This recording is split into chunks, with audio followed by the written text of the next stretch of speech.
These are from my lilac bush out in our yard. This is Easter Sunday, April 8th,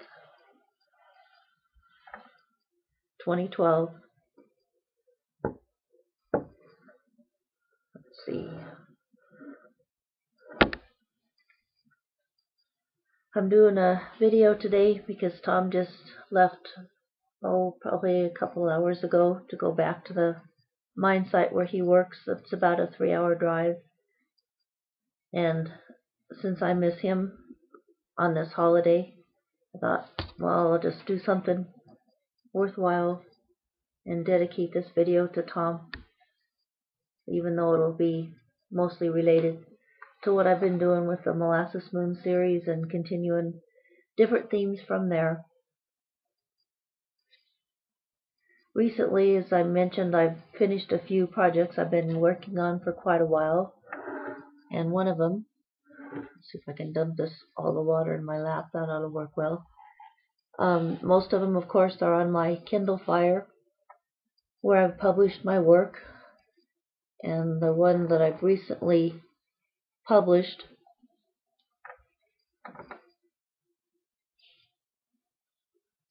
is a story titled I Worked.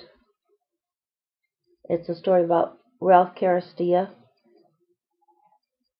and it's one of my visceral histories.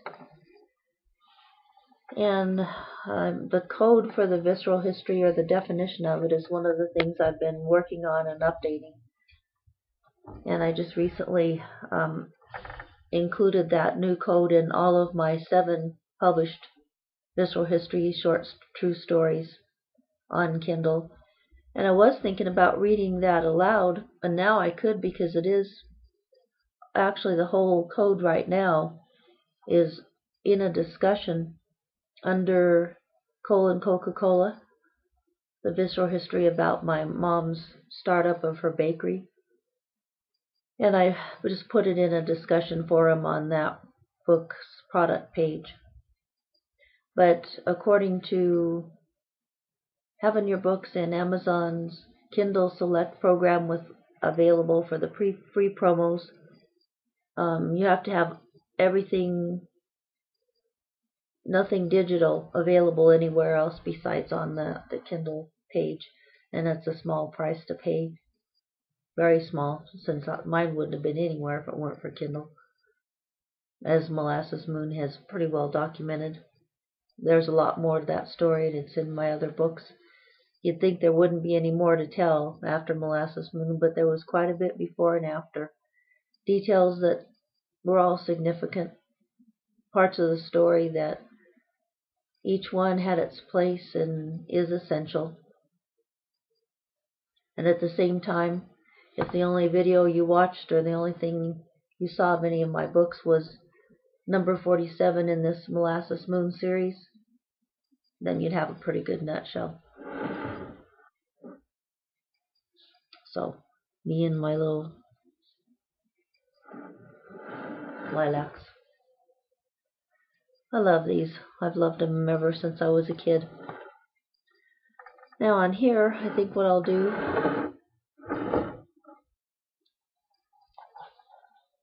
scroll down the page. There's something I wanted to show you about this. Choices that we make in different ways to live and work and succeed. I'm going to scroll down on this page. You've got the book description. Now the part that I want to get to, which is the sales rank information.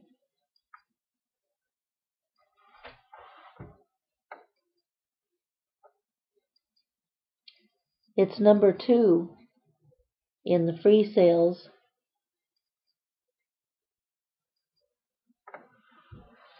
of policy and current events, and it was also number 2 in free enterprise. Now I'm going to click on policy and current events here.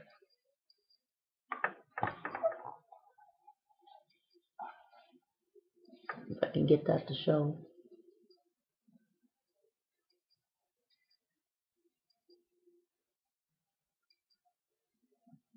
and have it go there. And what you'll see here, and I think I'll turn it right side up. Got a few choices here. And very interesting pair of number 1 and number 2 on the free promo. This is number 1.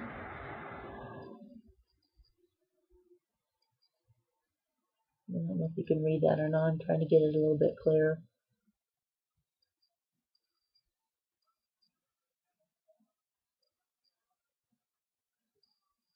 It says, make millions and make change. And it's a nice little book cover. I don't know why I can't get that to clear up. And here we have, oops. Oh, I'm having a hard time showing this right. This is my book, number 2. The title, also a very telling title, I Worked. And I'll let you read the book to find out why, how that title came about, because that's part of the interest of it. And you'll notice on this number 1, Make Millions and Make Change, it has 5 reviews, and I think only one of them was anything but a 5-star. And I'm sure it's an interesting book. But it's sort of got these 2 hands up in the air. And then the I Worked title has a man in coveralls standing between 2 of his trucks. Great big Mack trucks with huge tires, very solidly on the ground. The Mack truck bulldog is, well, actually, bulldog itself is one of the themes that go through my visceral history concepts.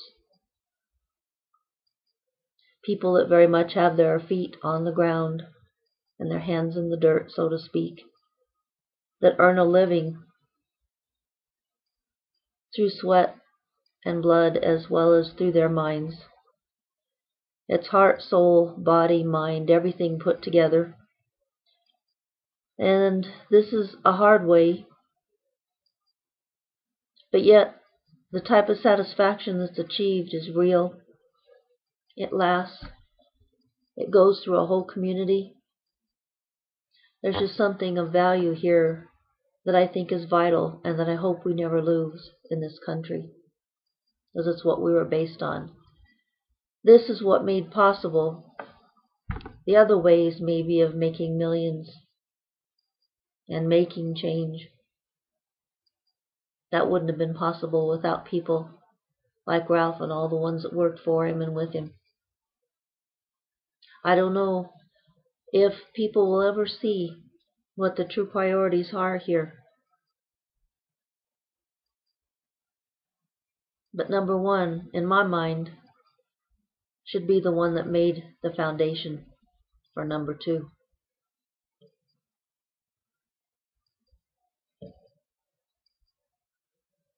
And how do I tie that to Easter Sunday and holidays? Well, holidays you celebrate, but hopefully you somehow earn the right to celebrate. That's one of the things I like best about Atlas Shrugged, that book, is when Dagny Taggart and Hank Reardon had this special dinner in a very nice restaurant. They relished and had very much earned that situation. And I think Ayn Rand was trying to show that the satisfaction you feel when you achieve something major of significance through your own creative efforts, something you do as a unique individual on your own, and then later you might share with another unique individual like Dagny Taggart, making the railroad keep running behind the scenes when the man everybody thought was doing the job and was the number 1 was just there for show. Interesting world. But for Easter, an ascension. of a person who supposedly suffered for our sins to redeem us.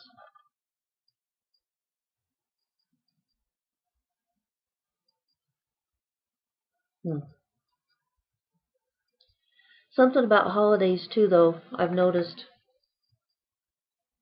Everybody feels like they want to be able to celebrate the holiday. And if they have to work, or like with me and Tom, if you're apart and you want to be together, then it makes people sad. And the whole purpose of holidays is to celebrate and be happy. And yet, when they're set days, there are always some people that are going to have to be taking care of the foundation, keeping the lights on, so to speak, while other people get a turn or a chance to celebrate. Part of it's taking turns and doing your part when it's your turn to be holding up the world, and then having your turn to celebrate when it's your turn to celebrate. But I've never noticed that turns coming seem to be fair all the time. And somehow, I don't know, they just don't. Seems like some people are always working and holding up the world, and other people are just there for the ride.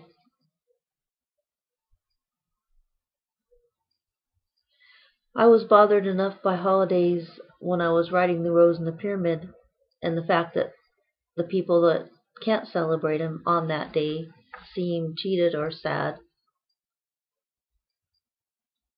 And how holidays seem, after years and years of going by, they collect things that people want to repeat. Starts out being something that you enjoy repeating, you look forward to repeating. But then it becomes something almost like it's like a chain. It's like you have to repeat it. And then it's no longer the same joy. And yet we keep trying to push that joy back in it. And I still believe in holidays. I still love holidays. I still love the concept. But when I was into the Maya gem concepts and writing The Rose in the Pyramid, and then the sequels to that,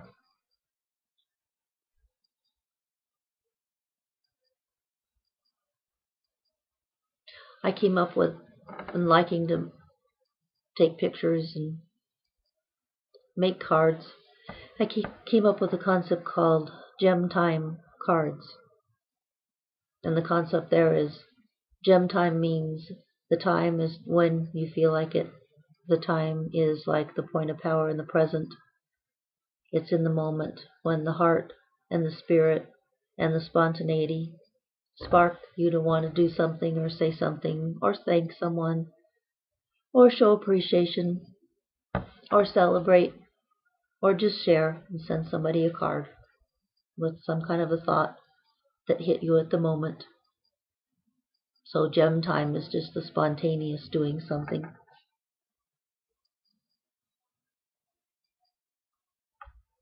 So I still like holidays, though. Just they are a neat concept. Wish there was some way, though, we could keep some kind of spontaneity in them and back off every now and then and get out of the routines that become a chore rather than a joy. I wonder why that happens. I've noticed too on the thing about daily routines that you repeat.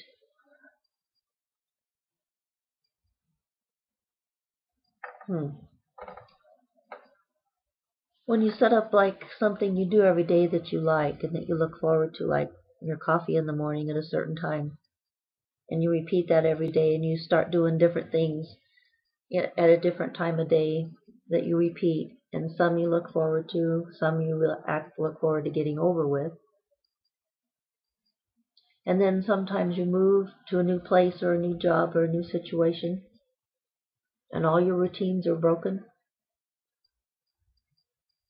And all of a sudden, sometimes for me, what I feel is that I have more time rather than less. When I'm free and I don't have any routines that I'm used to repeating. And I've wondered, I've experienced that many times now, being 64 years old. And I think I'm in a fresh time when I don't have any routines established yet in a new place, a new situation where I have to develop new setups for the day. And I almost don't want to have a routine because I don't want to get stuck again and get stuck in a routine and it seems like I have less time. And I don't understand that. At the same time, I love routines. I love having them. And I don't like to change them, except when I'm ready and when I want to change. I don't like having to be forced out of my cozy cocoon of routines that maybe I'm still enjoying and getting a lot out of and don't want to change yet. So it's just interesting, all the ways we live.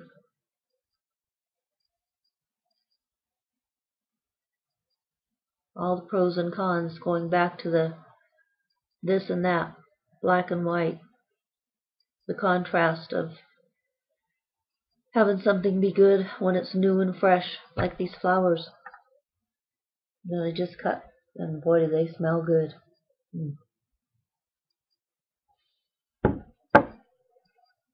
That reminds me too, I mentioned in some reviews and maybe in some of my videos that with the GMO craze and the ideas of changing genetics so that farmers can double their yield, grow things faster and quicker and bigger, quicker.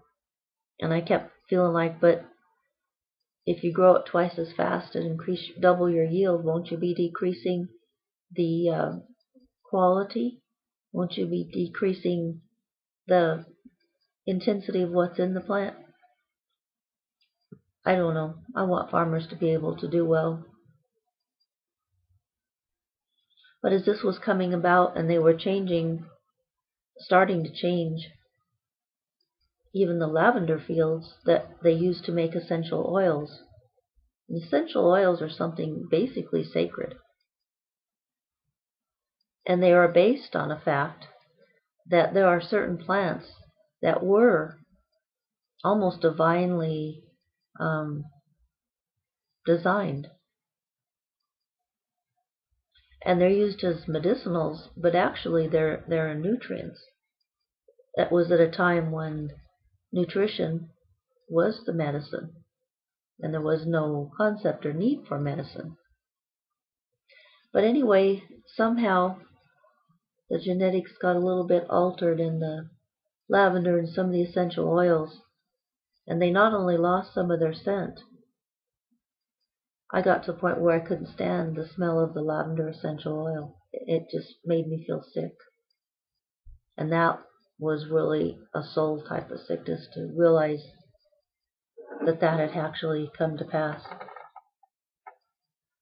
But the good news is, when I'm smelling these flowers, something's happened now. Someone must have discovered we're getting a lot of organic essential oil of lavender available, and I've been buying some, finding it on Amazon through various vendors, including Amazon having one it's a 1 or 2 ounce bottle, organic lavender oil by Now Foods, and it smells again like lavender.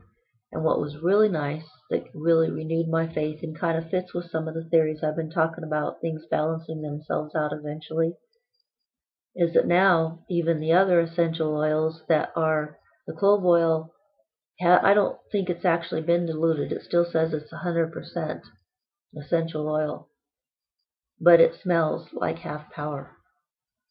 It works like half power.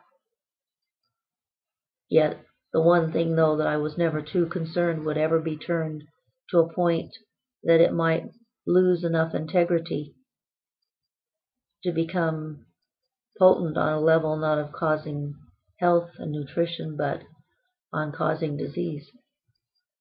So I was kind of trusting the clove oil to kind of hold the anchor of everything, and I think it did, even though the potency of it, the scent and everything, was literally at half power. It still is, but it stayed pure as far as not having any kind of a feel of perversion. I am just so pleased that I can use lavender in my home again. And what's amazing is the other lavenders that I had that were turned before, and I just had in bottles with the caps on, kept in a cool, dry place, and just wasn't using them very much because I kept thinking I'm going to sprinkle this in the house and it's going to smell good, and it never did. It just smelled horrible. It smells good again. Even my old lavender that had turned. And one time too was very telling.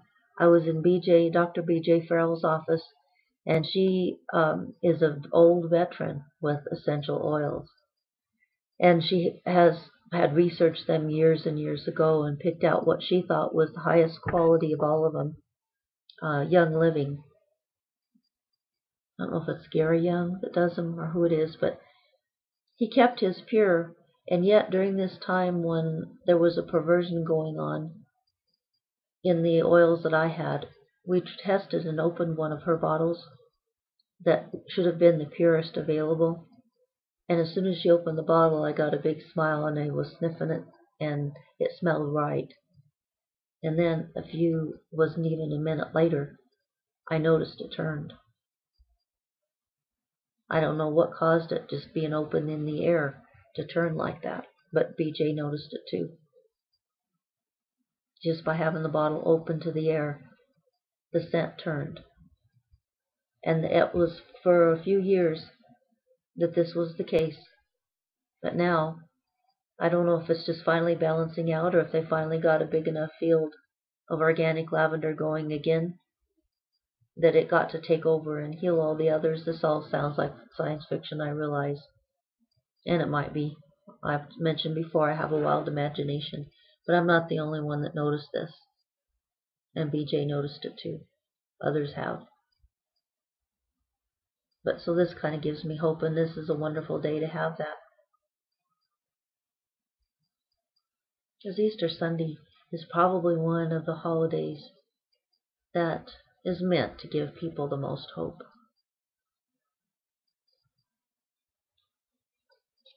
And with that, I think that's a good ending point. And this is again to Tom, and we just look forward to the times that we're together. And we are so close to each other in heart, spirit, mind, and every way that I really don't feel a lot of distance when we're apart. It's just the hard time is when he's leaving on a Sunday afternoon to drive back over a 3-hour drive to where the mine site is, to leave home and go there. But then we just look forward to the weekends when he gets to be home. And soon things will be set up again, that we'll be home together for good. So there is hope. It keeps returning, no matter what we do or what people do through ignorance or even purpose to pervert things. They just turn right back again to right. Take care of your integrity. It's the greatest gift you have, to hold, to receive, and to give.